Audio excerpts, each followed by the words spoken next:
大家好，我是小刘。苏州的吃货朋友肯定晓得，来洛街的酱鸭辣是一日100多年前头就是招牌菜的。最近呢，你读出真空包装着人5块1张，还是我去尝尝鲜。虎门黄糕，站辣栏杆上真是感慨万千。假使没公司合营，来洛街应该是我硬盘窝里向的去年。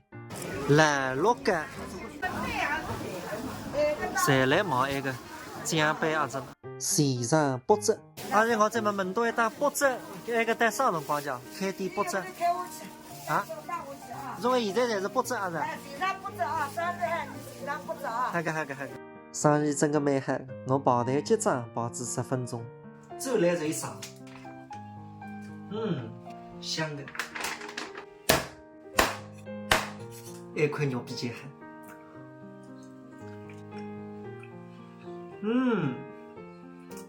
食米的，这样的香米才进去的。朋友们，上下来点，拨你多吃。